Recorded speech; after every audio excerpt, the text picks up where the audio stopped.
hosts of heaven are not meant to be worshipping. Praise the Lord.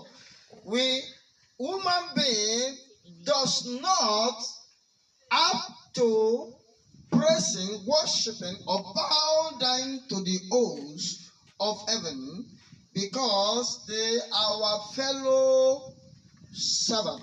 And even we are still more valuable than them on the earth because we are created like the image of God. They are our servant and they are meant to obey us, to obey our commandment, to obey our decree, our message. Praise the mighty name of Jesus Christ. The hosts of heaven,